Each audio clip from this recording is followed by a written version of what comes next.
Bonjour à toutes et tous. Je suis accompagné d'Olivier Sarabérousse, maire de Noisy-le-Sec, Stéphane Blanchet, maire de Sevran. Nous sortons des rendez-vous avec le ministre de l'Intérieur. Nous sommes ici place Beauvau. Nous sommes venus rappeler que nos deux villes, comme l'ensemble des villes de la Seine-Saint-Denis, ont droit à l'égalité républicaine dans la police, la justice et l'éducation et dans d'autres domaines bien évidemment.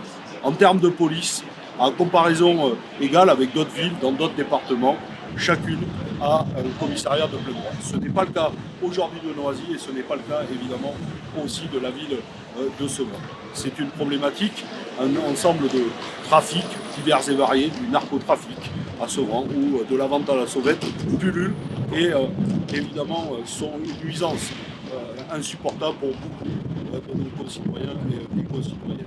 Malgré les débats politiques extrêmement forts avec le ministre de l'Intérieur, nous sommes venus rappeler notre exigence d'égalité républicaine et enfin, derrière la communication, d'avoir des moyens et des actes forts et concrets pour nos deux villes et les habitantes et les habitants, avec des élus locaux extrêmement engagés sur cette question de sécurité et de tranquillité de vie au quotidien. Et donc nous exigeons des commissaires à plein droit et au minimum des augmentations d'effectifs pour faire face et lutter efficacement sur ces trafics. Voilà ce que nous sommes venus dire aujourd'hui et je passe la parole à mon ami Stéphane Blanchet.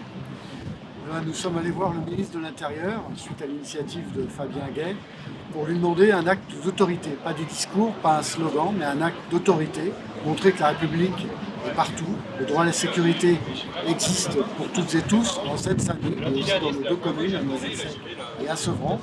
Nous, élus locaux de terrain, nous serons investis avec la population pour pérenniser davantage de sécurité.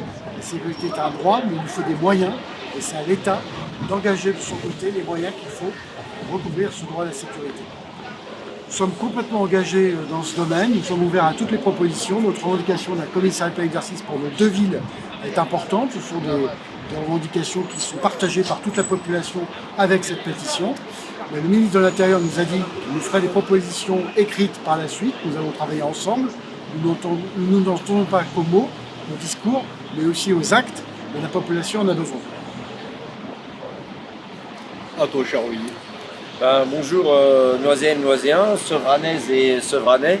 Je remercie le sénateur Fabien Gay d'avoir initié cette rencontre avec M. Retailleau, le ministre de l'Intérieur, pour valoriser la bataille que nous menons dans nos villes, nous, depuis que nous sommes élus, pour Stéphane depuis 2018 et pour nous depuis 2020. Cette bataille, c'est celle de la reconnaissance justement de notre particularité, puisque nous n'avons ni l'un ni l'autre de commissariat de plein exercice.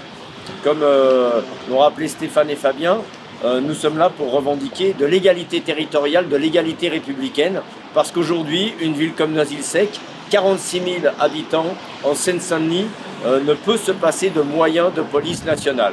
Alors, nous avons été entendus par le ministre, à la fois sur nos revendications communes de commissariat de plein exercice, mais également sur nos revendications spécifiques de chacune de nos villes. Sevran sur le trafic de stupéfiants, même si nous en avions à Noisy, et nous sur la particularité de la vente sauvette de cigarettes et de médicaments qui depuis des années plombe véritablement notre ville comme d'autres, puisque nous l'avons rappelé, il y avait 9 villes impactées par la vente sauvette en 2020 sur l'Île-de-France, et aujourd'hui il y en a 90. Et donc le ministre a en effet découvert un petit peu ce phénomène de la vente sauvette qui prend de l'ampleur.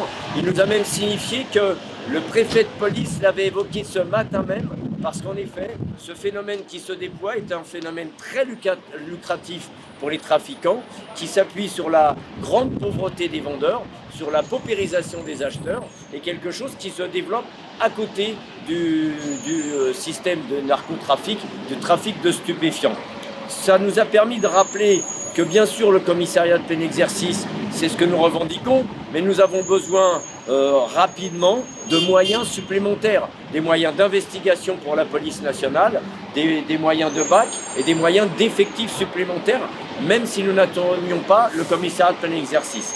L'un et l'autre, nous avons aussi exprimé ce que nous avons engagé depuis 4 ans. Nous ne venons pas pour nous plaindre, comme l'a dit le sénateur devant le ministre, nous ne venons pas pour pleurer, nous venons pour dire voilà ce que nous avons engagé sur nos villes. dans le domaine des RICS, dans le domaine du protoxyde d'azote, dans le domaine de la médiation, dans le domaine de la vente sauvette, avec notre police municipale. Voilà ce que l'État doit faire aujourd'hui, justement pour répondre aux particularités de Noisy et de Sevran en Seine-Saint-Denis, et que ça ne se fasse pas au détriment des autres villes de Seine-Saint-Denis, mais que ça se fasse par nécessité justement d'égalité républicaine avec l'ensemble du territoire national. Donc nous sommes dans l'attente de réponses dans les jours qui viennent, parce que nous avons aussi apporté ces 4000 pétitions pour montrer que les populations de Sevran et de Noisy nous accompagnent dans cette démarche de reconnaissance et de besoins supplémentaires de police nationale. Et nous continuerons, nous, de travailler avec la nationale, avec les moyens que nous déployons au niveau municipal dans tous les domaines de notre quotidienneté, notre tranquillité publique.